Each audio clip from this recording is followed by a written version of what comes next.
Good afternoon. I'm Clementine Starling, Resident Fellow and Deputy Director of the For Defence Practice here at the Atlantic Council. Welcome to today's discussion of biometrics at the border, balancing security, convenience, and civil liberties. This event is the latest installment of our Future of DHS project, which advances actionable recommendations for DHS across its many mission sets. This morning, we launched an issue brief of the same title as this event, written by For Defence Senior Fellows Seth Stoddard and Tom Warwick. You can find that issue brief on the Atlantic Council's webpage, and we'll be discussing that analysis in today's event. None of this work would have been possible without the generous support of SAIC, so many thanks to Craig McIntyre, Roger Jordan, and the whole team there. So who are we and what are we doing here today? Here at the Atlantic Council, our Scowcroft Centre for Strategy and Security and its For Defence practice work to develop sustainable, non-partisan strategies to address the most important security challenges facing the United States and its allies and partners. The Centre seeks to honour General Brent Scowcroft's legacy of service and embodies his ethos of non-partisan commitments to the cause of security and support for US leadership in cooperation with allies and partners. One of the technologies defining the future of US security is biometrics, which encompasses everything from fingerprinting to facial recognition. While the Department of Homeland Security and Customs and Border Protection, or CBP, have collected fingerprints at the border since 1994, CBP and others across the globe are harnessing biometrics in distinct and much improved ways in 2022. As capabilities advance, CBP and other border agencies have started to include other biometrics methods for identification, including facial recognition, all of which has the potential to expedite the secure and lawful movement of people and cargo across borders. Yet while biometrics enable convenience and speed, it also raises a concern around the ability for persistent surveillance states, such as those in China and Russia. One of the central questions of today's event is how can CBP respond to security and efficiency demands while safeguarding American privacy? We've got a fantastic group of experts joining us today to discuss the investments and precautions required to do so. Kicking off our event today, US Customs and Border Protection Deputy Commissioner Troy Miller will provide keynote remarks. Deputy Commissioner Miller is CBP's Senior Career Officer, actively overseeing daily operations related to trade, travel, and national security. In 2021, Deputy Commissioner Miller was CBP's acting director. He also previously served as the Director of Field Operations for CBP's New York Field Office, supervising national security and anti-terrorism operations, immigration and agricultural inspections, and the agency's trade enforcement efforts. Additionally, Deputy Commissioner Miller served as the Executive Director of the National Targeting Center, where he managed the numerous law enforcement and intelligence agencies in support of CBP anti-terrorism missions. Before I turn it over to the Deputy Commissioner, I would like to remind everybody that this event is public and on the record. After our keynote speaker, we'll be joined by an expert panel moderated by the wonderful For Defence Senior Fellow and Future of DHS Project Director, Tom Warwick. And we encourage audience questions via Zoom, which you can submit via the Q&A tab. Just be sure to identify yourself, and we'll be collecting those questions throughout the event, which Tom will pose to the panelists later on. And finally, we encourage you to join us in the online conversation by following AC Scowcroft on Twitter and using the hashtag #ForDefense. Thank you all for joining us. Deputy Commissioner Miller, without further ado, over to you. Thank you so much. Good afternoon, everyone. It's a pleasure to join you today to discuss biometrics, and it's great to see some familiar faces out there, even if it's virtually. I want to thank the Atlantic Council for convening this event. I'm looking forward to today's discussion and sharing the latest on CBP's biometric efforts. I will give an overview of how we're currently using biometrics, touch on our privacy practices, and our vision for the future. I know that John Wagner is here and will be participating on the panel. He's really someone who drove these efforts at CBP over the years, and I'm happy that you'll get to hear from him as well. It's hard to overstate just how critical biometrics are to our day-to-day operations at CBP. As a federal law enforcement agency charged with border security, CBP has a mandate to inspect and verify every single person, vehicle, and piece of cargo entering this country. We also have a congressional mandate to collect biometrics on foreign nationals entering or exiting the US. This is a large ask, and over the past couple of decades, CBP has built the infrastructure necessary to meet these mandates. Before I jump into our biometric efforts, I just want to set the scene here and help frame the scope and complexity of what we have to accomplish every single day. On a typical day in fiscal year 2021, CBP processed almost 500,000 passengers and pedestrians. This includes over 120,000 international air passengers and crew, over 360,000 land travelers, and 8,000 passengers and crew arriving on boats. This is well short of our pre-pandemic levels when we consistently processed over 1 million travelers every single day. In addition, we're inspecting almost 90,000 truck, rail, and sea containers and approximately 160,000 incoming private vehicles. CBP has a very complex mission, and it's critical to ensure that we are providing our frontline officers with the most effective and efficient tools to relieve administrative burdens, affording them more time to do what they do best, prioritizing threats and determined intent through personal interactions. Biometrics, and especially facial comparison technology, helped CBP immensely in sorting through the thousands of legitimate travelers just trying to get to their destination while correctly identifying individuals who cannot legally enter the country. Biometric facial comparison technology is a key tool in CBP's long-term vision for secure, seamless travel and for streamlining identity verification. Currently, CBP has implemented biometric facial comparison technology at ports of entry into the United States at 205 airports, including pre-clearance locations, and at 32 airports for passengers exiting the United States. CBP has also implemented biometric facial comparison at pedestrian crossings, a total of 151 locations, which includes 97 ports of entry. We have advanced the use of facial biometrics in the debarkation process of closed loop crews at 11 seaports across the United States. To date, CBP has processed more than 131 million travelers using facial biometrics. Looking at our current process at airports, when arriving or departing from select airports during international travel, passengers may pause for a photo at the CBP primary inspection area or at the departure gate. Biometric facial comparison matches the traveler to images already provided to the government, such as a passport and visa photos, in a matter of mere seconds. The existing gallery of photos is secure, small, and pre-staged from travel documents of only travelers on that specific flight or expected to arrive that day. If the traveler does not match the photo on file, the traveler will simply present his or her travel document to the CBP officer or airline representative for manual inspection, as they would have done previously. At our land borders, where we currently have very limited information on advanced arrivals, biographic and document queries retrieve information from our holdings that we biometrically match to the traveler in the document that they are presenting.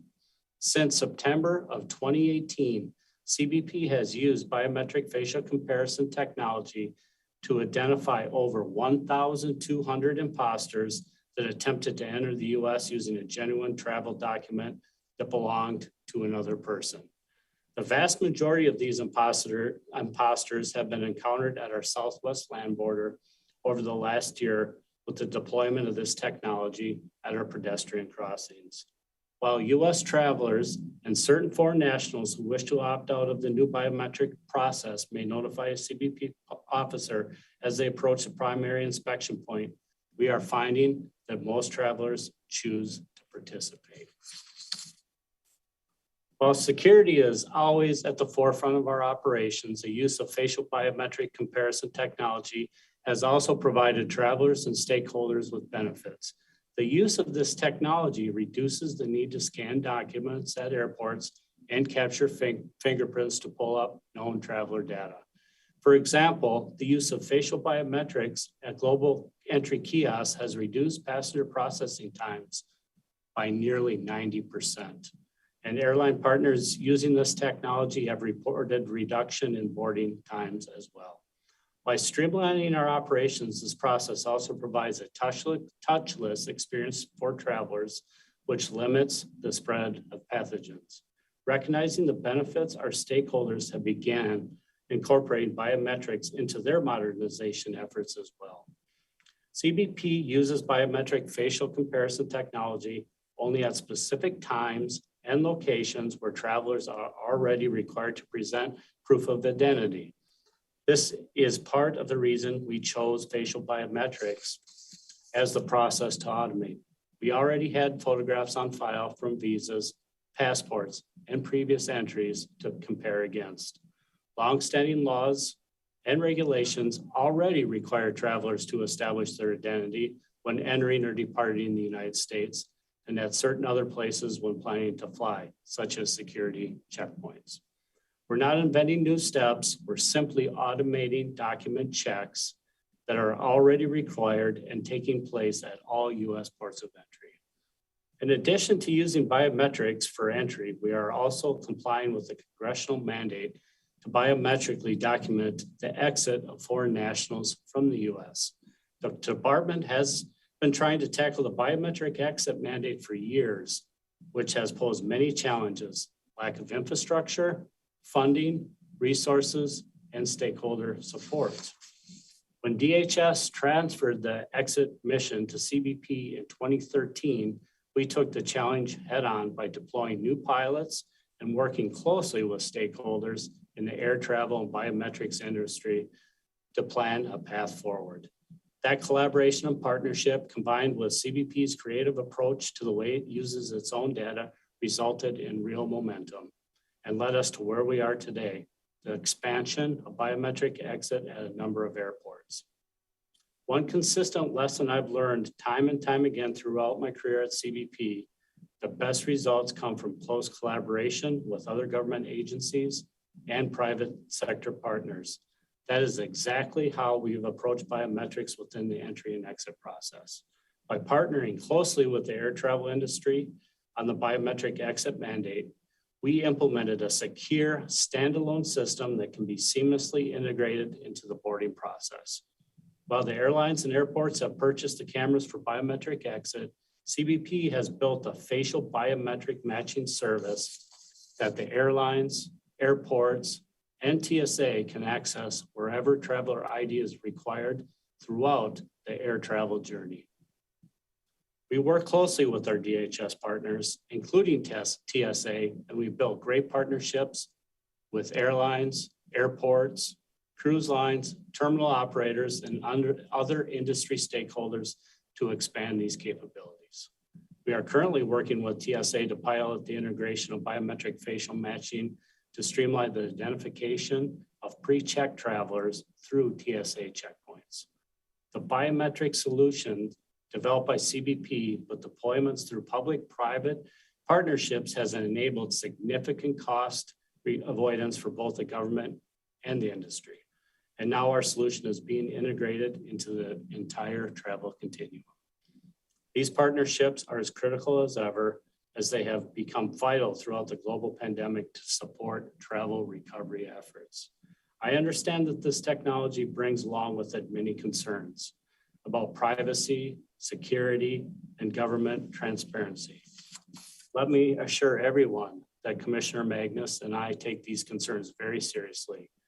Both he and I and all of CBP are committed to meeting our privacy obligations, and we've taken steps to safeguard the privacy of all travelers. We frequently review all of our privacy-sensitive programs, which include biometric facial comparison, to ensure compliance with fair information practice principles.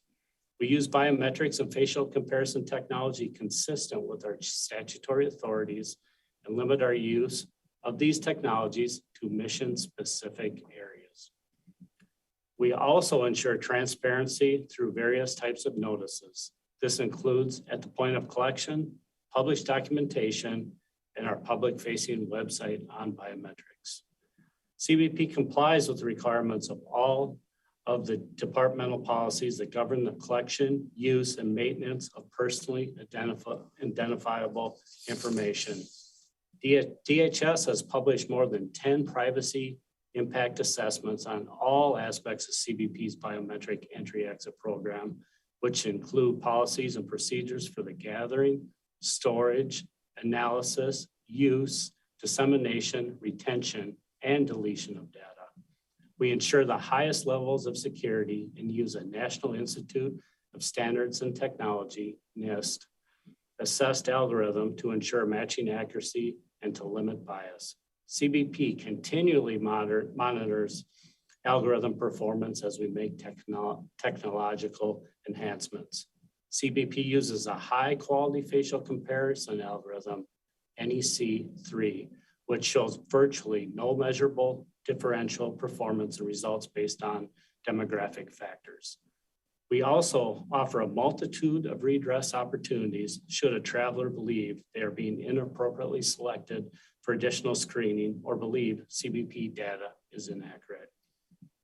Here are just a few ways we work to protect the privacy of travelers. CBP discards U.S. citizen photos within 12 hours of the identity verification process. CBP is comparing these photos against passport or global entry photos already on file. CBP temporarily retains images of non-U.S. citizen travelers for up to 14 days. They're stored in secure CBP systems to support system audits, to evaluate the technology, and to ensure accuracy of the facial biometric process.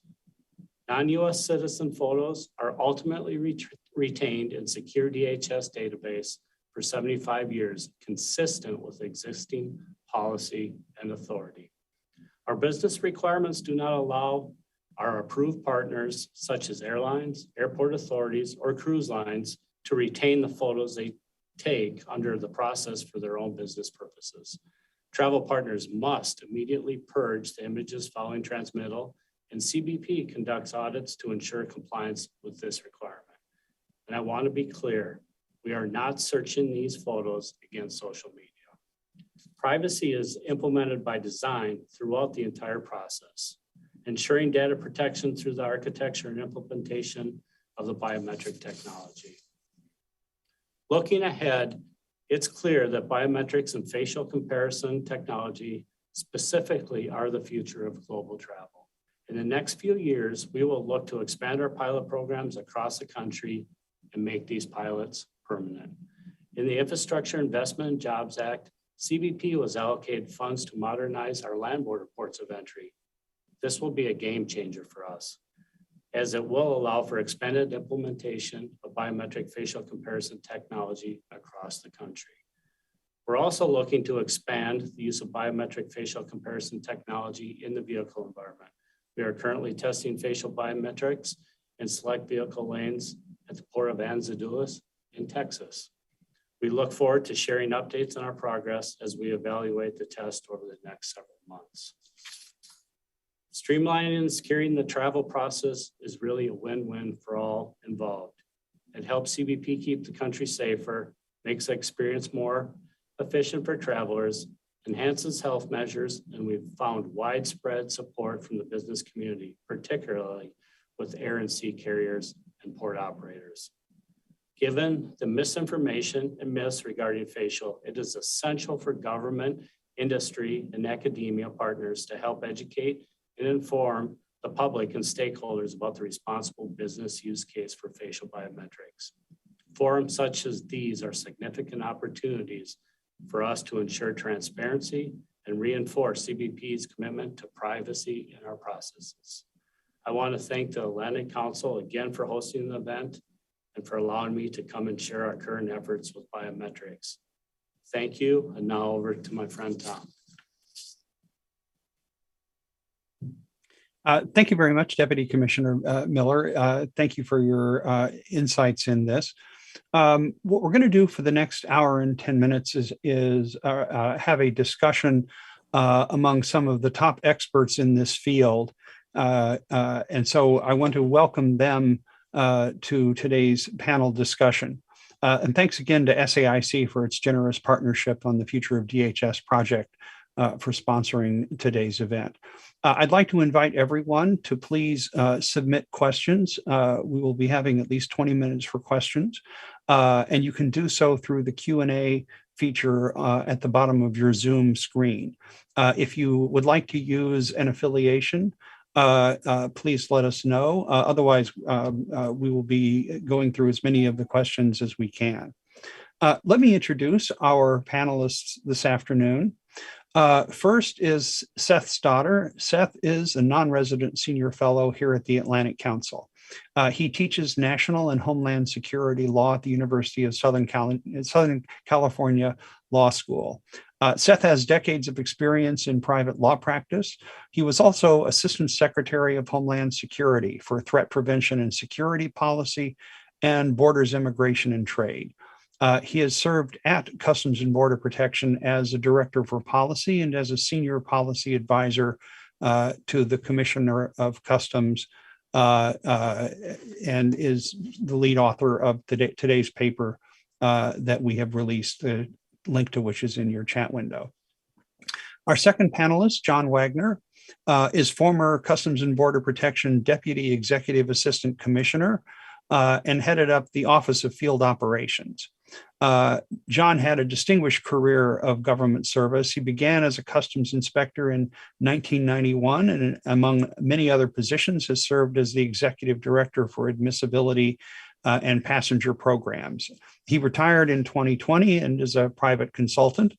John has been described on CNN as the father of global entry. So all of you who've taken advantage of that program like I have, we all owe a great debt to John for making our lives easier and more convenient when we return home from international travel. I also want to recognize Craig McIntyre, another panelist. Craig is the SAIC Corporation Vice President for CBP, DHS, and TSA border security programs. Craig has an extensive career working for 18 years in the software development field at Unisys and SAIC relating to a range of homeland and national security programs. Seth has extensive experience with technology and implementation issues relating to technology. And finally, is our cleanup hitter, Teresa Cardinal Brown, who is currently the lead for immigration and border policy issues at the Bipartisan Policy Center.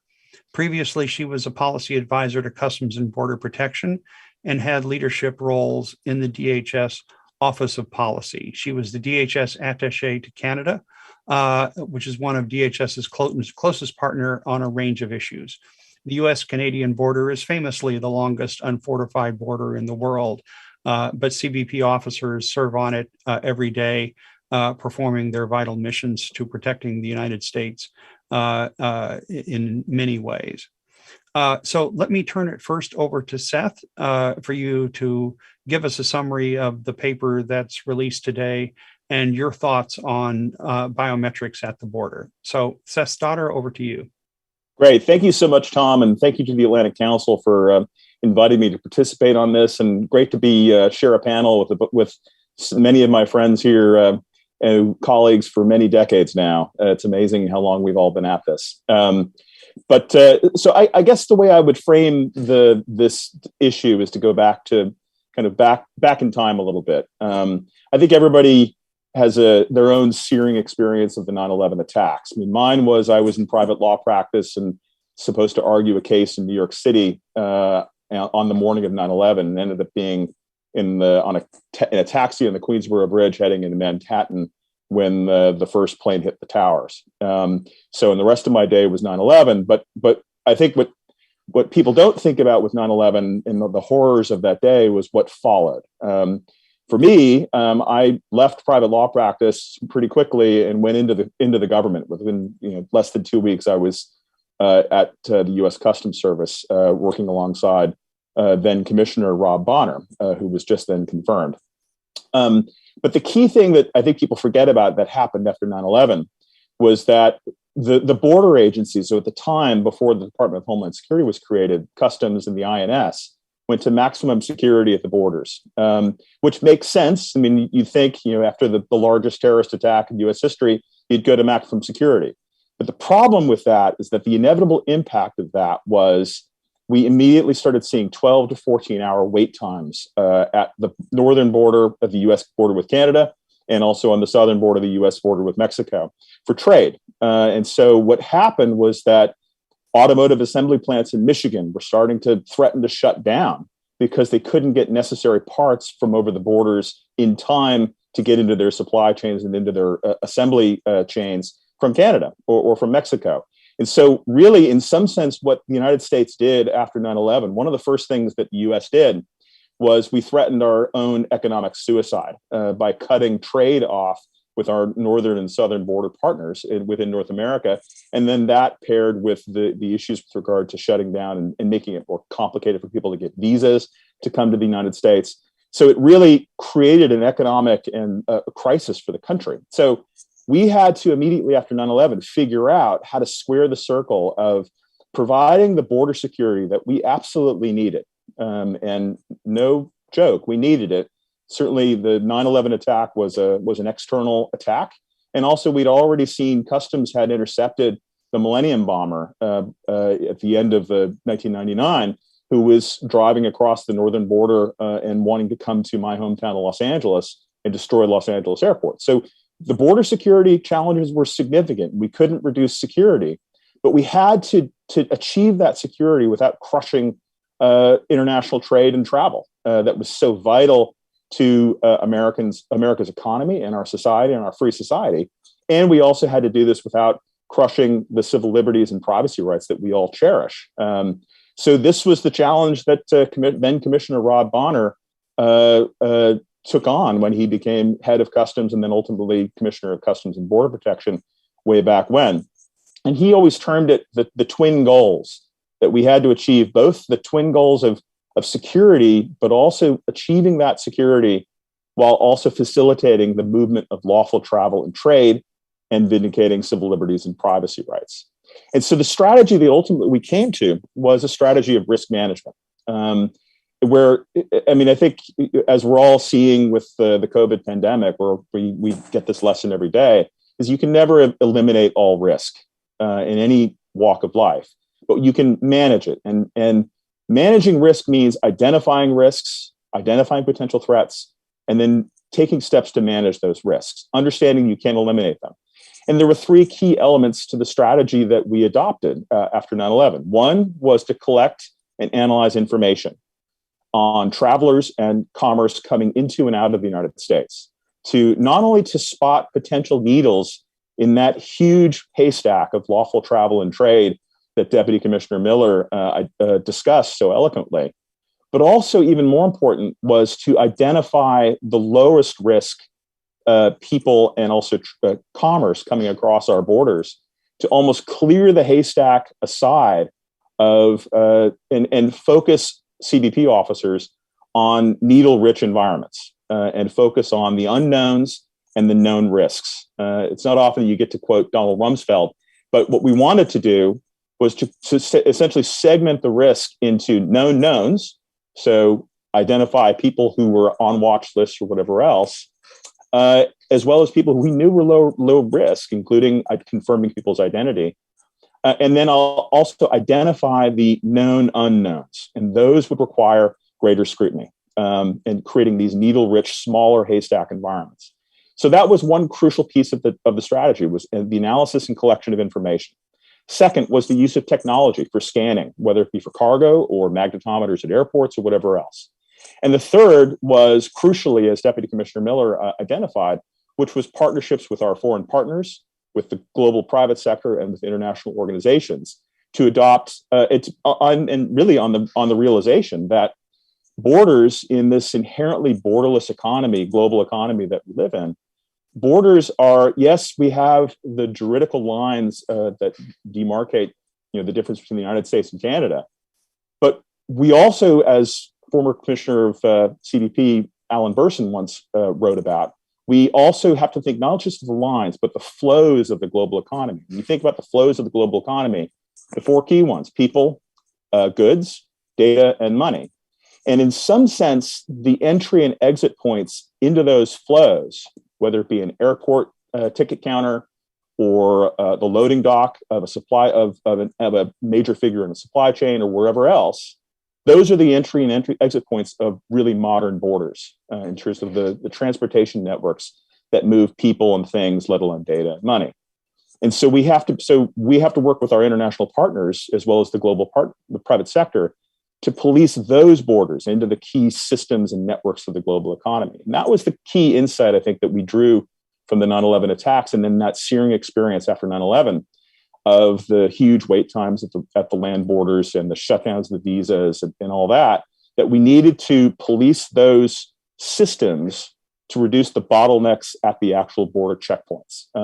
And that was how we were going to manage the risks, achieve the security that we needed, but also facilitate the movement of lawful travel and trade. Now, that's background, and that's what we, at the time, we called smart borders, is to achieve those smart borders. Now, where does biometrics fit in? Well, if you're going to collect and analyze information to identify risk, and also to identify who's a low risk, well, a crucial piece of that is knowing who you're talking to, and confirming and verifying that somebody who presents him or herself to a border checkpoint or getting on a plane is who their document says they are. So from the very beginning, as Deputy Commissioner Miller identified as well, that CBP and its predecessor agencies have collected biometrics and identified people to try to confirm the identity of people. And of course, we've done this traditionally through manual checks, through people having passports. I mean, it's even US citizens. Any person coming into the United States through an official port of entry has to establish their admissibility into the United States. And usually a US citizen does this through showing their passport. Traditionally, a government officer will look at the passport, look at the image of the person in front of them, and eyeball it and say, okay, that is the person I'm looking at. Well, so that is in some sense what has always been done. Now, what's happening now? Well, for one, Congress has repeatedly expressed the concern with regard to non-US citizens entering and exiting the country, and making sure not only the security of the people coming in and answering the 9/11 Commission's concerns after 9/11, but also the concerns about tracking who's actually entering and exiting the country from the standpoint of whether people are overstaying visas or whatever else. So Congress required the government to start having a biometric capability for entry and exit to confirm the identity of non-US citizens entering and exiting the country. But even so, even for US citizens, again, we have to confirm identity in the sense of determining who is actually admissible into the country. And then also, as part of the risk management strategy, we have adopted certain programs, such as John Wagner's Global Entry Program, where people voluntarily provide their information as well as their biometrics, their fingerprints or facial images, so they can actually move through airports or other places much faster. So where CBP is now is that we've taken the next step, or CBP has taken the next step beyond this, which is to say, well, okay, in implementing the congressional mandate on biometric entry and exit, can we do this in a way that actually not only increases security, but also really more effectively achieves the twin goals of security and the facilitation of lawful commerce and travel? And this is where the use of facial comparison technologies come in, which is essentially automating the process that has already been done of manually checking whether a person who appears at a checkpoint, a border checkpoint, or at an airport is the person who's documented on a passport or a visa. Well, this process can be automated in a way that makes things much faster and allows people to get on their planes much faster, show up to the airport, like I tend to do at the very last minute, do whatever I want to do, and then show up at the airport at the last minute because I can move through checkpoints much faster, or I can move through admissibility processing much faster so I can get my bag and join my family or do whatever I want to do when I come back from overseas. It allows people to do that much faster. But then the other thing also, of course, is that it improves security. That this has been documented, that the accuracy of the facial comparison capability that CBP has implemented through the Traveler Verification Service is catching imposters. Is caught over 2,000 imposters trying to enter the country. So it's actually proving to be more accurate. So it's providing the security that we need more effectively, and it's also facilitating the movement of lawful travel and trade more effectively. So it's more effectively achieving the twin goals that Commissioner Rob Bonner way back when set out for the border agency. And I think it's importantly to say that this strategy of risk management and then also the use of facial comparison technology is not just an American effort. This is something that the United Kingdom is doing, has been pioneering. It's something that Australia is doing. It's something Canada is doing. It's something that the European Union is designing into its entry-exit system, which will go live later this year.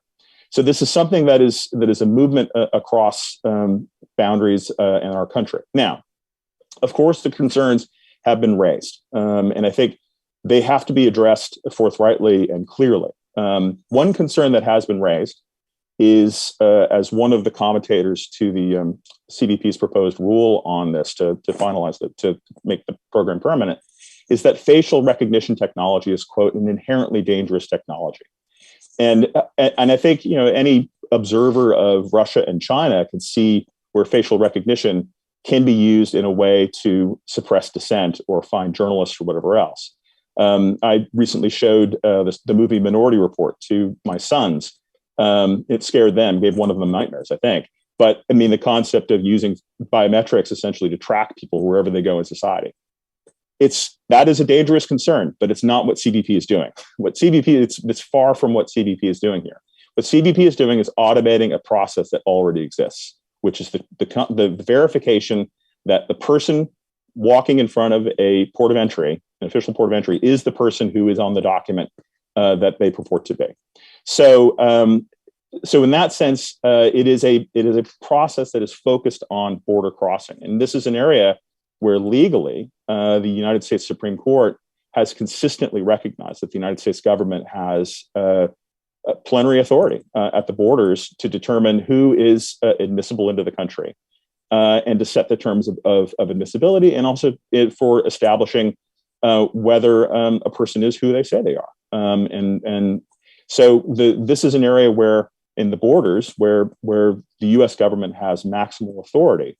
And beyond that, it is a very cabined area where it is not facial recognition for a broad mission of determining who people are and what they're planning on doing and divining their intent. It's essentially for verifying that they are who they say they are when they present themselves at a port of entry. So it's a very specific use. Now, is this something that has risks? Of course, it has risks to privacy and civil liberties. And we have to be policing them, this concern. Number one concern is, are these systems accurate? And there have been various concerns raised with regard to whether facial recognition technologies writ large have accuracy challenges or whether they exhibit bias. And those are serious concerns, but this is one of those areas where CBP has reached for the best of breed in these technologies. And as the National Institutes of Standards and Technology study recently analyzed, that CBP is actually using a facial recognition algorithm, the NEC3 algorithm, that is really fundamentally the best in breed from the perspective of accurately determining, comparing images, facial images, and also there's no indication of bias being demonstrated in how CBP has been utilizing the NEC3 program. And of course, CBP is continually working to improve its systems and work to make them even more accurate and even less capable of bias. But the thing in thinking about that issue to remember is that, for one, there's every indication that these facial comparison technologies that CBP is using are actually more accurate than human eyeballs in identifying imposters. And also, they're less susceptible to the biases that we all have as individuals when we do instinct, no matter how well trained an officer may be in comparing a person standing in front of them to a document. No matter how well trained that person may be, that person walks in with their own stereotypes and their own biases and all that. That facial comparison technology can, in some sense, weed out and prevent that kind of bias from being used. So, in some sense, what CBP is doing is limiting the impact of bias and stereotyping here. And the last thing, of course, is the need to protect data. And this is one where CBP obviously working on its own, but also with the Cybersecurity and Infrastructure Security Agency of DHS, also works consistently to protect data and protect privacy, and also the sharing of data only where required or mandated by law or cooperation with other agencies. So these are all important concerns, and it requires significant transparency to the American public, which CBP has demonstrated through its privacy impact assessments, as well as the notices that it gives people, and also close oversight, which CBP has internally, but also DHS has provided to the Civil Rights Civil Liberties Office, as well as the Privacy Office and various other offices.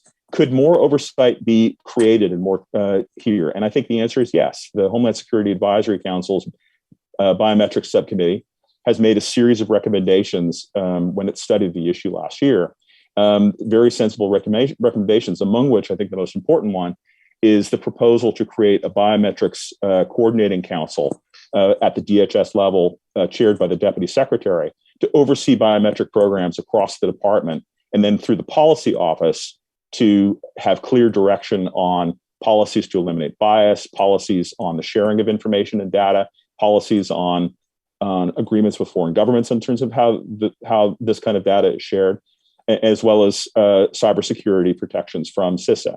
I think that's a very good suggestion. I think it's something that should be implemented by DHS, among other things. But at the end of the day, with these oversight mechanisms, and certainly we would recommend that DHS adopt them, we should not lose sight of the real benefits of this effort here, not only in terms of improving our security and CBP's ability to enforce the law, but also in terms of facilitating the movement of lawful travel and commerce, so vital to our economy, and also arguably using these technologies in a way that is more protective of civil liberties and more protective of privacy than current manual checks. And with that, I'll turn it back over to Tom. Thank you very much, Seth. That was enormously helpful for us to understand this important, complicated question. Let me now call on John Wagner. And one of the things that Seth mentioned was after 9/11, the U.S. Congress passed a law requiring that all non-U.S. citizen travelers be checked through biometric exit. There had long been procedures in place for biometric entry checks. And indeed, U.S. airports and other ports of entry had been physically designed in order to be able to allow people to have to go through customs, allow non-U.S. citizens to have their biometrics taken, fingerprints initially, and then they would be admitted into the United States or not, as the case may be.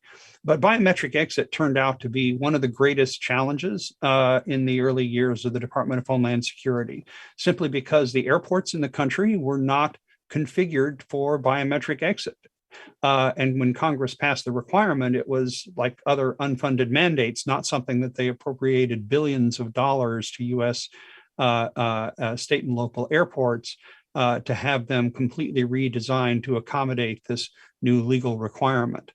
And so into that, let me introduce John Wagner, who I'm proud to say it's an honor to introduce somebody whose programs have literally saved billions of dollars to the American taxpayers. by finding ways to implement the mandate from Congress without having to go through massive expenditures of redesigning hundreds of airports around the United States where travelers fly to other countries and other destinations, and to do so in a way that enhances American security. So with that, let me introduce John Wagner. John, tell us, if you can, how this technology came to be, and why what CBP is doing with this facial identification technology is the solution to the biometric exit requirement that Congress passed. Great, and thank you. The history of this, Seth covered a lot of it, and the congressional history on entry-exit systems, I think, dates back to 1996. And a biometric component was added in 2001, I believe. But there's probably been 10 separate pieces of legislation by Congress requiring an entry-exit system, and then the addition of biometrics to do that. This was of just tremendous congressional interest. It was something the 9/11 Commission wrote extensively about in the report. They also took a look at the whole travel continuum and all the different pieces in that process. And one of the key recommendations was to look at this systemically, not in an ad hoc, fragmented way. Things from like your ticket purchase to your visa, to your inspection process, to the security screening. Look at these systemically. Congress, I think, even withheld funding from DHS several times, waiting for that exit plan. I think one time, most recently, was even withholding funds from the Secretary's office until they received the exit strategy and the exit plan, because, like you mentioned, it was very challenging to do. In the US, the airport infrastructure is not set up to have departure controls.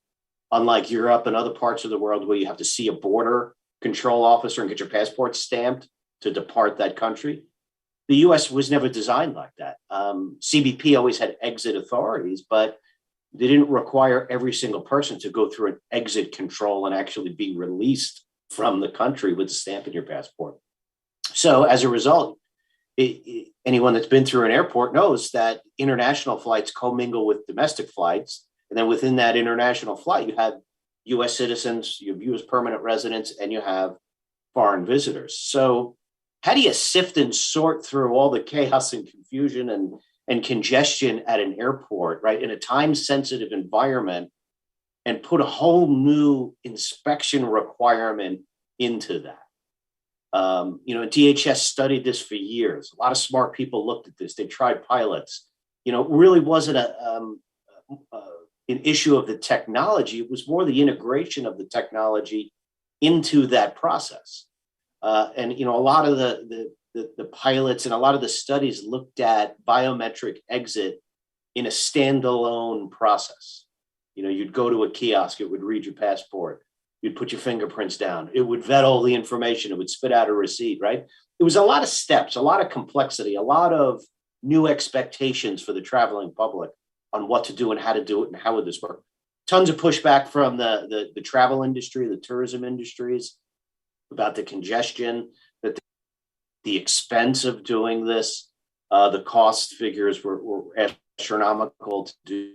DHS at one point published a notice of proposed rulemaking requiring the airlines to do the collection of the biometrics and then provide that to DHS, that information. So in 2013, Congress transferred it over to CBP. And in 2015, I believe, Congress passed legislation that collected a fee as part of certain work visas collected by Citizenship and Immigration Services to fund this program. I think I had to testify 3 or 4 times on the Hill as to why this program wasn't done yet. Here we are so many years removed from 9/11. We still haven't really taken a tangible step forward on how to create this. So my team and I, we took a look at this and we really dissected the process. We dissected how DHS collects and uses biometrics. We looked for something that was already compatible with a lot of the work CBP was already doing. CBP was already getting biographical data on departures. They're already vetting that information, right? DHS already had the fingerprints and could run those in advance because they're all saved. So it sort of changed the perspective of what is the value of a biometric in the departure environment. Is it to create a new enforcement query that needs to be adjudicated in real time? Or is it merely a pointer to a record that's already been vetted and sitting there and waiting to be matched up with that travel? Right? So the biographic data comes in from the airline, it gets vetted. And if, say, somebody has a warrant out for their arrest, CBP is waiting at the departure gate to arrest that person. Famous case, the Times Square bomber from years ago, we've talked about in the past. But could the biometric now serve as that pointer to that record? And could we build a system that was integrated into what the airlines were doing that passengers could easily comply with or easily work with the technology? So we looked at the airline practice of boarding planes. Remember, at this point in time, everybody was moving out with their own biometric programs. DHS was doing theirs, right? CBP and TSA were doing their own things. The individual airlines, the individual airports, you had the private sector companies all throwing out all these different biometric-based programs. And CBP kind of came and said, hey, let's put all this together, just like the 9/11 Commission recommended, in a systemic way, not in an ad hoc fashion. Let's tie all these together. And if CBP can build a gallery of photographs of who's expected to travel that day, because the airlines tell them who's flying, they already have access to the passport photos and the visa photos, including US citizen photos from the Department of State. If you could assemble a small gallery of who's supposed to be on that flight, could you just take a picture of a person and only search against those records? And that's what we built. And when we took that to the airlines, who were vehemently opposed to doing this, it was a government mandate, it was the government's responsibility, but they saw the benefits to the boarding process.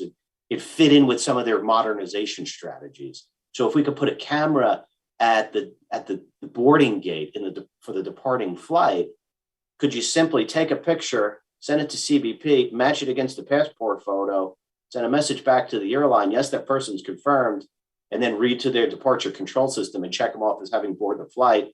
So not only do you have to not physically look at the passport, but you don't even have to read the boarding pass.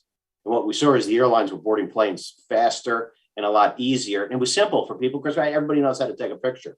You look at the camera, you see your own face, you instinctually smile. People enjoyed the boarding process. It became a lot more, maybe enjoyable is not the right word, but it became a lot more of that sort of congested, frustrated mess when everybody's crowding around the gate. We looked at using this on arrivals then. And like Seth was mentioning, it's only using that picture to match against the passport photos or the visa photos or previously submitted photos, right?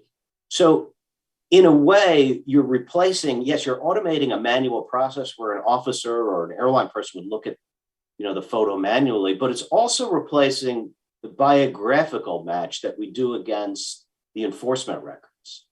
When they query your passport on the reader, it's querying a name, date of birth algorithm against watch lists and other information, right? So that still goes on in the background. That's all done in advance now. That's all done pre-departure. But instead of having to hand your passport over to have someone put that on a reader, or even global entry, when you walk up to the kiosk, you have to read the passport to find that. This is instead using the photograph as the pointer to match to that record now, right? So you're not actually doing that biographical match in real time. The pointer now is that facial match, right? So it's confirming not only the picture of the passport, but the vetting results that belong to that passport, right? And Seth also mentioned, some of the human biases, that are inherent in this process. So we looked at the way we architected this. No one has really studied this. No one, even NIST has not studied the same control factors as how CBP has architected the system with a limited sample of photographs in that gallery of high quality travel related photographs, of which your picture is expected to be in there, right? It's not running against a random assortment of mysterious quality photos and seeing if there's a match. You're supposed to be in this gallery because you're on that flight. And taking a high quality photograph of a person standing in front of a camera and matching it against that. And that's why we saw the results that Deputy Commissioner Miller spoke about, the very, very low rates of demographic-based errors. We don't see that. Nobody's really studied the comparisons of how this is architected, these similar control factors. How does this match against biographical matching algorithms or human matching algorithms? But in CBP, we looked at if we put all these three things together, can we be as close to perfect as we can? Our officers are great. They pick up on a lot of skills besides just the photograph itself, the behavioral characteristics, the questions that they ask, how they listen to the answers.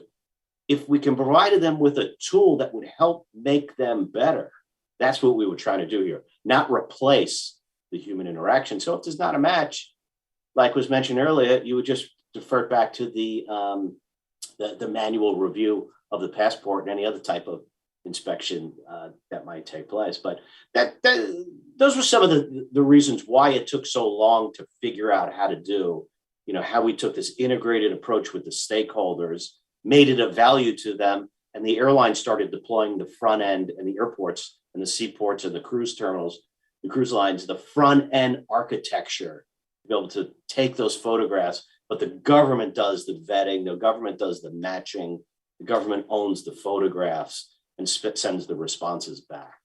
So I'll pause there, and I hope I've answered that question. Yeah, thank you very much, John. That's enormously helpful. Let me turn next to Craig McIntyre. Craig, you are a master technologist. Can you give us an indication of how this technology works, and in particular, how the CBP implementation differs from things that we might have seen in the movies, such as Seth mentioned earlier? What is the kind of technology that's involved here? Thanks, Tom. So I'll start with just talking about, from a technology perspective, the process the applications go through, all the way from the design and development and architecture of that application through the end when we're actually that application is in production and being used. So starting at the very beginning is when we're looking at applications and designing applications, there's really two objectives in mind. And those objectives that we try to meet with these are improving the overall operational efficiency and effectiveness of that operation or that application for the operator, namely the Border Patrol agent or the CBP officer. And things that we do that are looking for areas where we can automate, less keyboard manual entry, for example, by capturing a biometric such as a facial or a fingerprint, providing more accurate and faster responses back to that officer or that agent.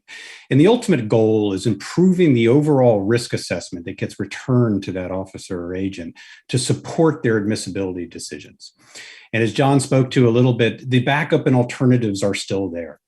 As in before, we captured biographic information, name, date of birth, things like that, as well as perhaps with a fingerprint.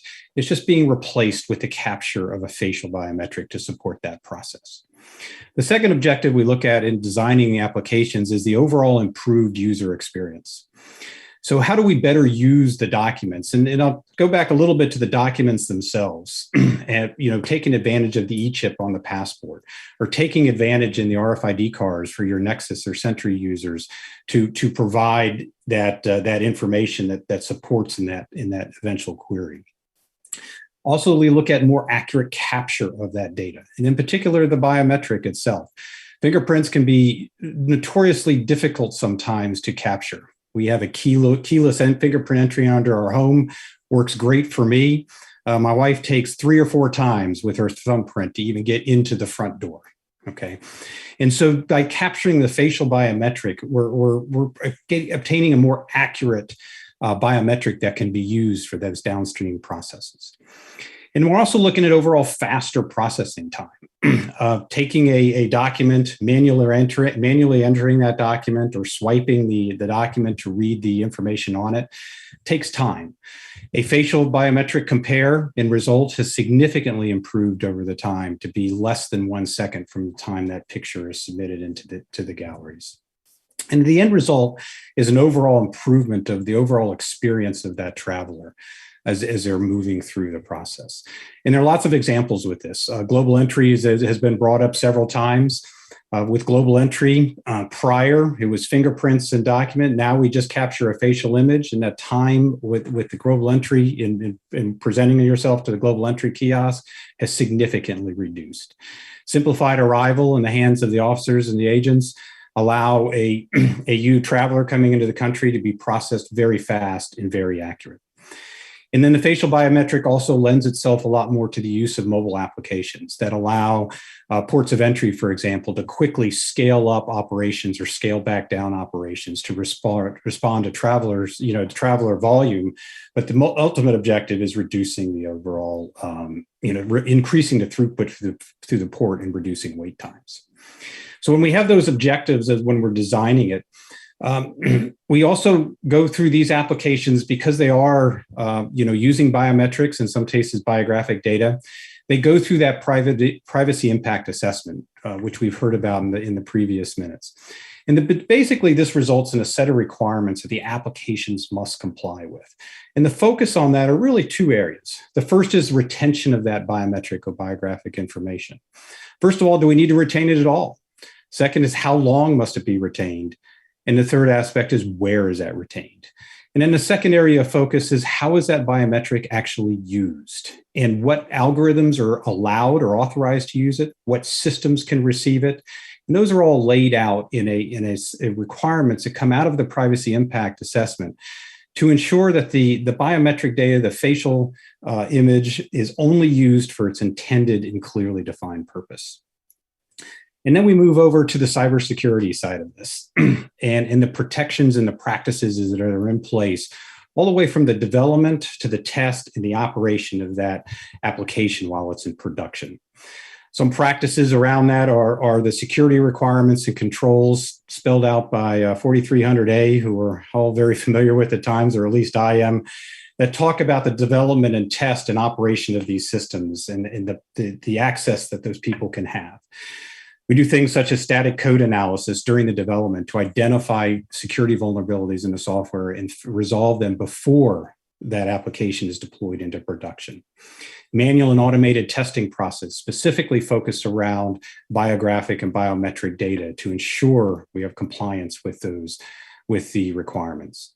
Then you have encryption of that data, whether it be at rest or in transit, and what encryption techniques are used there. And then finally, during the operation of that application, the application that the systems run on has specific controls that limit the users and the systems that can run on those particular devices and access the biometric information. And all these things come together in really to develop and field applications that are clearly for the intended purpose and design, but to do so in a very secure manner. Back to you, Tom. Thank you very much, Craig. Teresa, let me now turn to you to bring all of this together and to look at the policy questions around the use of biometrics in the way that CBP is talking about for the exit process. Because as I think we now understand from what Craig has told us about the technology, there are different ways that different parts of the government use biometrics. And that what we're talking about here is not the trying to find a face in a crowd. It's trying to find the face on an airplane. But give us your perspective on some of the policy issues that we need to understand and resolve as we think about technologies like CBP's use of facial biometrics. Thanks, Tom, and thanks to the Atlantic Council for inviting me.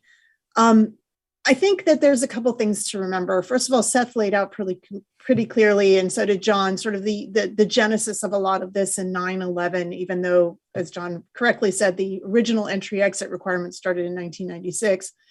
But post 9/11, the security imperative was paramount. And the idea of collecting biometrics was as much to ensure the identity and lock-in identities, right? We were very concerned about people presenting who weren't who they said they were, particularly when you looked at the 9/11 Commission and things that the 9/11 hijackers had done. Identity became a very, very important part of that. So we had other laws passed, like the Real ID law, which required states to put in place additional verification methods before they gave out driver's licenses and IDs, right? We had the new biometric requirement for immigration and customs and border practices. We had other things that we were doing at the time to try to ensure that we were accurately identifying people to then make determinations on admissibility to an airport or across a border or to a federal building or for any other purpose. So that was the context in which we were dealing with things. 20 years later, now things have shifted a little bit. And I think one of the things that has shifted is that we are in an era where, frankly, trust in government is reduced in a lot of quarters. And this comes from both the left and the right. And so what we're seeing is a renewed question and conversation about some of the things that we did after 9/11 and whether they're still necessary and how are they being used in the ways that we think they're being used. So I think it's very important that we have an event like this where, Deputy Commissioner Miller talked about how CBP is implemented. We heard from Seth, we heard from John, we heard from Craig to explain exactly what this particular usage of biometrics looks like, how it's being used, and what it is and isn't. Because I don't think there's enough understanding in the public out there that tends to lump everything under one umbrella. And that lack of trust in government means that government agencies that want to use this kind of technology have to be even more transparent, have to be even more forward-leaning in describing and talking about exactly what they're doing and how they're doing it. The other thing I would say is that we do know, and one of the questions that keeps coming out is that CBP may be using this data only in this way, but we also know that CBP may share this data with other agencies who may use it in different ways, right? That's another area that I think raises some concerns in folks. The privacy impact assessments do talk about what data can be shared. Frankly, for a lot of different law enforcement purposes, the data can be shared a little bit more broadly. And I think it's imperative that the government pay attention to that. I do think that what Seth mentioned is that can there be more oversight and accountability? I think that kind of thinking and looking at where there can be more, particularly external oversight and accountability, could help build trust in how the government agencies are using all of these technologies. The benefits, I think, are obvious. One, there's benefit to security when you have secure identity match, when you know who you're looking for and you can help by biometrics identify that person. I think the biometrics also help an awful lot with a lot of the problems that the biographic data matches had. We had a lot of problems with close name matches, close names and same date of birth, same name and same date of birth, and not the same person, right? Biometrics lock in an identity to a specific person, and it makes that kind of mix up much harder to happen. So there are benefits, as well as, for those of us in these trusted traveler programs, I don't think anybody will complain about having a third of the line coming back into the country from any place else. But we do have to balance that with understanding and making sure the public is trusting how the data is used. Last but not least, and Craig mentioned this, is really the security of this data. And I think that is of paramount importance right now. We see every single day large companies with large amounts of data having breaches. I get notifications just about every week that some piece of my identity has been found someplace on the dark web. Any of us who've been enrolled in the Office of Personnel Management databases know that we are still under identity care monitoring for the OPM data hack. And our biometric systems are not immune to this. There was a case where a pilot project at the southern border had some of the data accidentally released from that biometric pilot project a couple of years ago. So again, what can be done to reassure the public that the data is controlled as best as it can be? And what are the mitigation strategies for that? Last but not least, I think it is important to understand, and Deputy Commissioner Miller mentioned this, there are redress procedures if an incorrect identification happens and that results in problems. But I would say that for much of the traveling public, those redress procedures are not widely known, not obvious, and can take a very long time.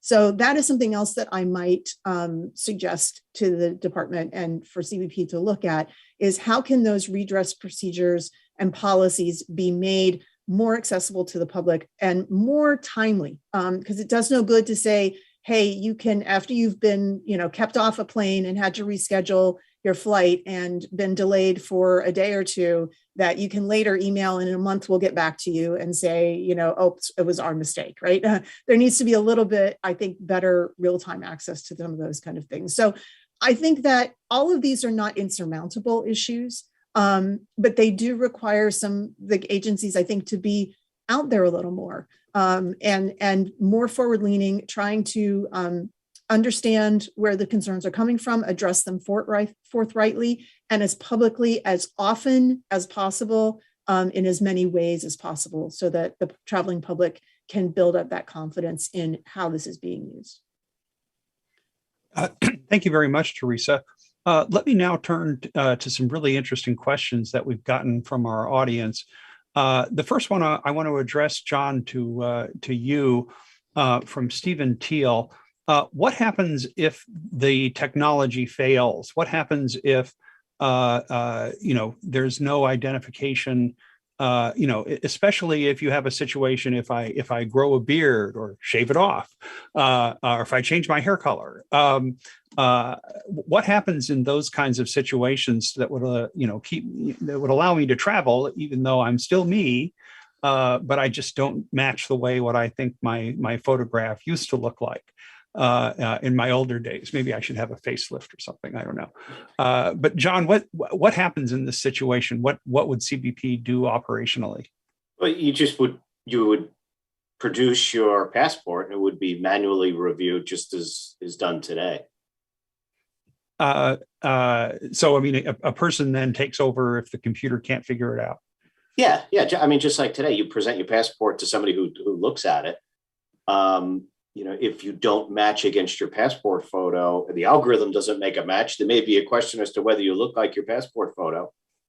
So you're right that you may get asked a couple questions about your identity, but just no different than if somebody eyeballed it and looked at it and says, this picture doesn't look like you, right? Okay. I think, the law does require U.S. citizens to carry a U.S. passport when they travel internationally. So you are required, to establish your identity coming into the U.S. or traveling over the border. So again, these are, existing requirements. This is one automated way to just make it quicker and easier. And then, Craig, a somewhat related question. In terms of safeguards in place to prevent data from being exfiltrated, the question from one of our participants or one of our attendees concerns, what happens to the data, especially when information is discarded? Obviously, this is digital. It's not like there's a bucket of old passport photos, frankly, the way it used to be, I'm sure, in the passport office, in decades past. But in terms of the kinds of data we're talking about, there was mention made that the baseline photo is passport or visa passport or visa photos. How are those secured? So let me address kind of the first half of that, Tom, which is, how does the data go away? And maybe I can use a little example of, there was a application that was done a number of years ago. As you were coming in, it would read the e-chip on the passport, and from that e-chip, pull the photograph off that e-chip and do a comparison of that to the person that was standing in front of them. Okay. In that case, the data was very local. In other words, the data was pulled off the e-chip, held up in memory. We took a picture that was held up in memory.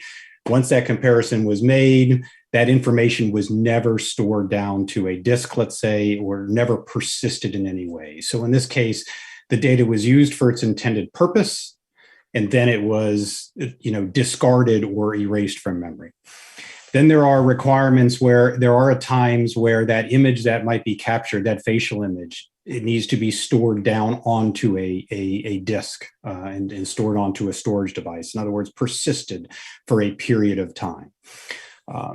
Through the requirements and through the testing, where that is stored is well known. And then after a given set of time, the software is written in such a way that then that is deleted from that hard drive or that disk and not sent anywhere else. And then there are, after audits, for example, security audits and other operational controls that are put in place to validate, not only just during the test phase, but validate during operations at periodic times, that truly is how the software is behaving, is that there is not data not stored. That data is being removed when it should be removed based on the requirements in the PIA.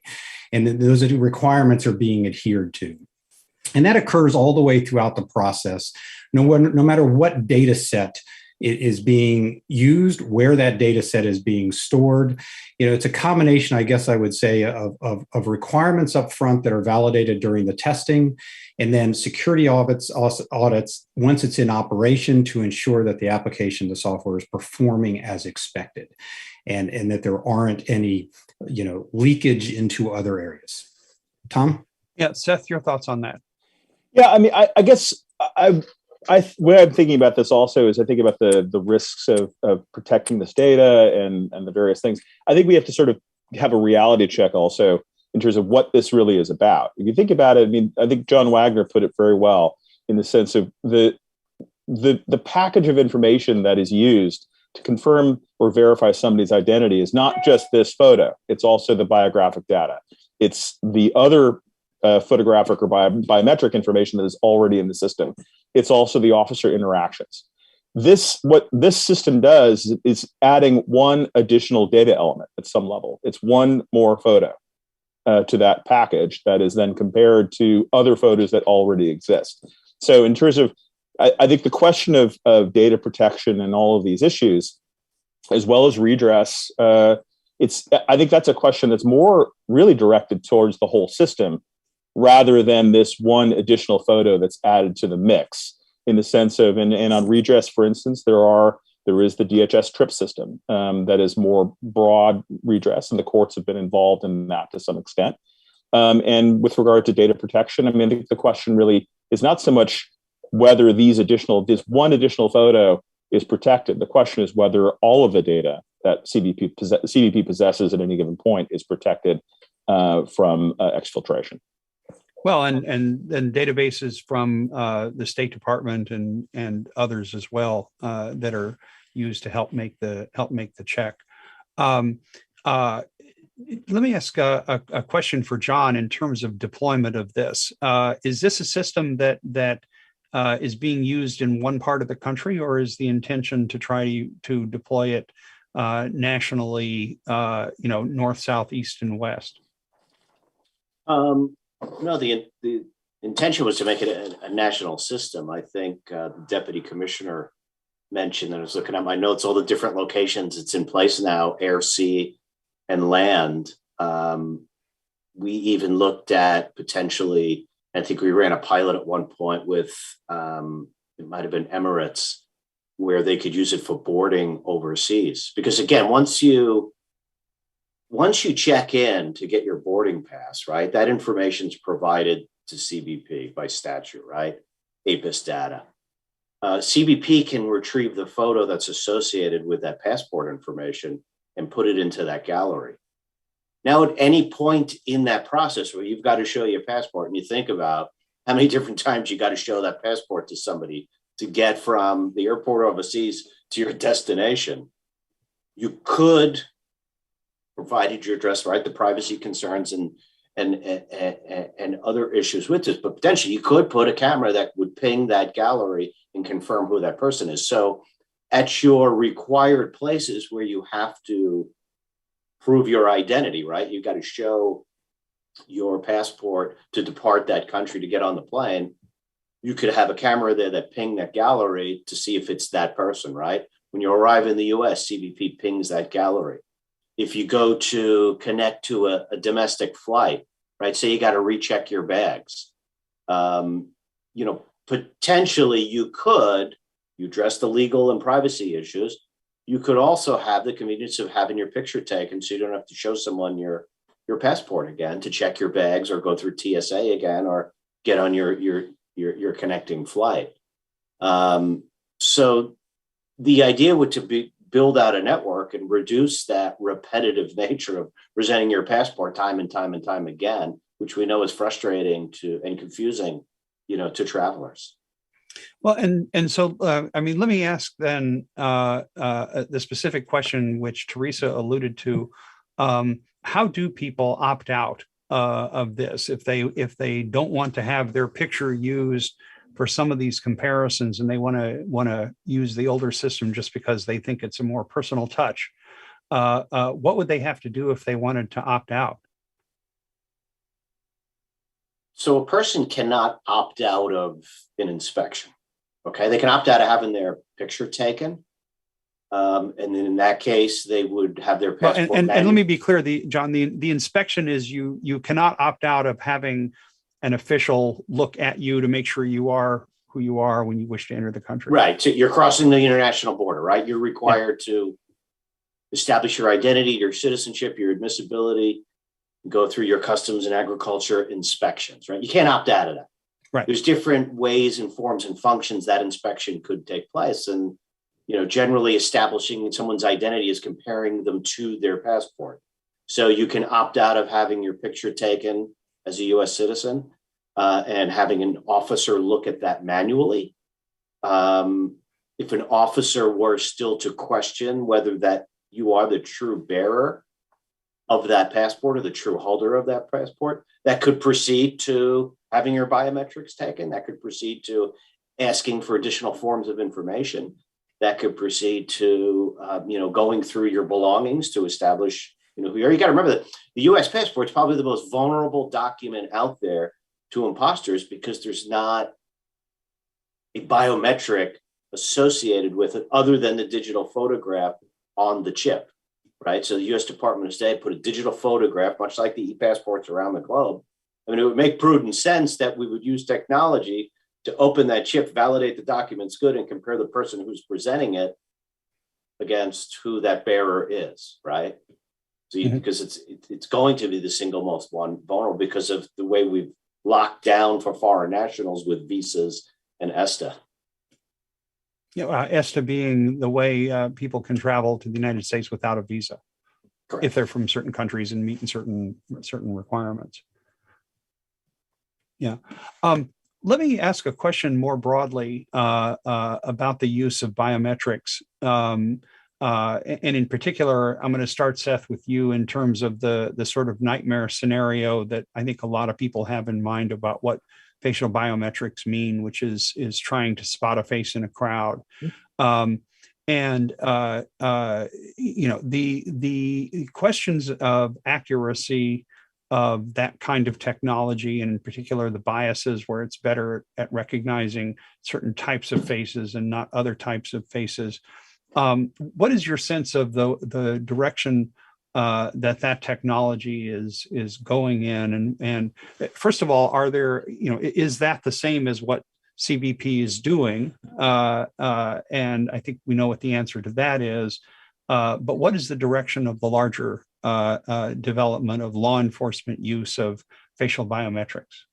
Well, I mean, this is a real concern. I think the issue here, I think you're right. I think I'll start with the last point you made, which is that this is not what CBP is doing. What CBP is doing is verifying that you are who your document says you are. It's not quite a one-to-one match, but it's a one to a small gallery match.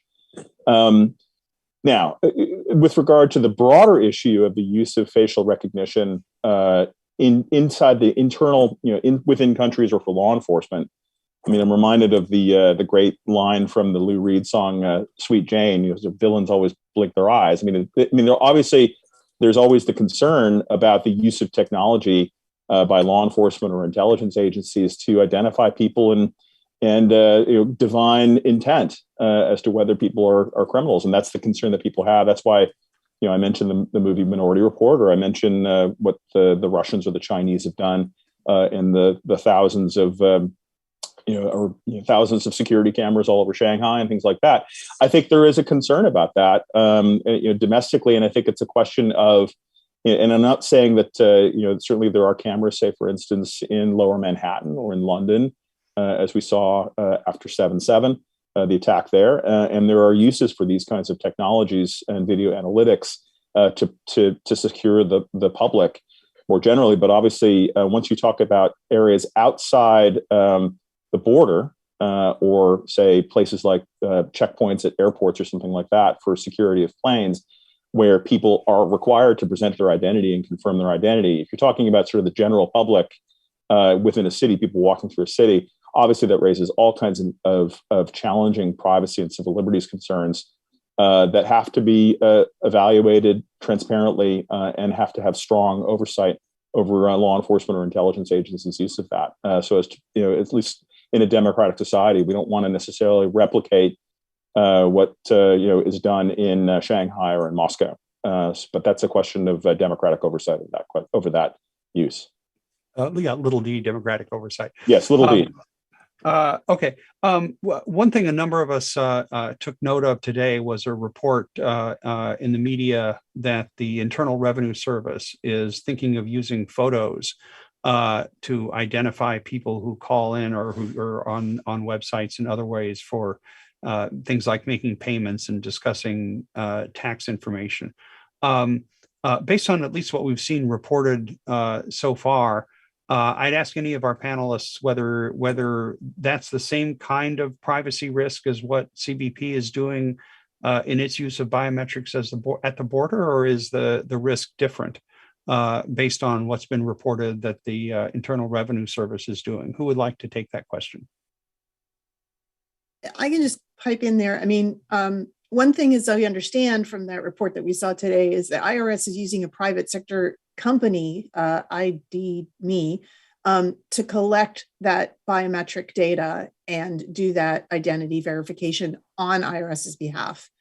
When we're talking about the technology at the ports of entry, this is CBP owned technology. It's developed by the private sector, but it's owned and operated by CBP. It's not contracted out. It is the government that is collecting the data and using the data, ensuring its protection and discarding it, not a private sector entity. So that's one, I think, very significant difference in what we're talking about here. Certainly the requirements on the government for collecting, storing, and destroying personally identifiable information, including biometrics, there's a lot more regulation and statutory obligation on the federal government right now than there is on private sector entities for that kind of use. The other thing is that for the most part, if you're talking about IRS, it is people accessing their own information that the government may have or asking about their own situation. Certainly there's a need for IRS to secure against fraud. People filing multiple tax returns, for example, under a same name. But I think that the usage is also different in that CBP, is in a particular environment, the border environment, with a statutory mandate to inspect and identify every person coming through. I think it's a more constrained, in some ways, usage than we're talking about for IRS. So I think there are some distinctions, but I would go back to what I said earlier. As the government writ large starts using biometrics more and more, these questions are going to continue to arise. And even if CBP is not doing the same thing that New York City police are doing with videos in Lower Manhattan, or ICE is doing on investigations, or IRS is doing, in a lot of the public's mind, if one part of the government is doing it, all of the government is doing it. So figuring out how you talk about these things and differentiate these uses and how they're being used is extremely important to help the public feel like their information is being protected and it's being used in ways that they understand and are okay with. Seth, let me give you the last word on this subject. I think just the only thing I'd add to that is essentially also when you're talking about something like identity confirmation for the IRS. Say you call the IRS to verify information or to contest something. It's in your interest to confirm your identity, but there are various ways of doing that, and I think voluntariness is an important piece here. I mean, I think about the ways I might call, a Senate. They might say, "Well, what's your PIN code?" I have no idea. I might forget it. Or, what's the security question they might ask you? Where did you take your favorite vacation when you were 7 years old? I don't know. But I might voluntarily say, I want to get rid of all of those things and just use my face to verify my identity. Maybe, but I think it's important to give people the choice on something like that, where they are voluntarily calling the IRS to discuss their own personal information. I think people have probably different ways of, there should be some voluntariness in terms of how they want to confirm their identity. Well, thank you very much, Seth. And thanks to all of our panelists. And thank you very much for listening in today to this discussion of this important and emerging technology issue. As we've seen here, there are different ways different parts of the government can take biometrics and use them, and not all ways are created equal. Some of them present different challenges and different opportunities. And what we've seen here is one particular aspect of that. It's how DHS uses biometrics at the border. So thank you very much to everyone for joining in. Thank you especially also for Seth Stoddard for his excellent paper, for John Wagner for his contributions, and for coming up with systems that have saved enormous amounts of money for the American taxpayer, for Craig McIntyre, your mastery of technology, and Teresa Cardinal Brown for understanding and helping us find out more about some of the difficult policy challenges underneath this important area. So thank you very much, and we look forward to having you again at a future Atlantic Council event. Thank you.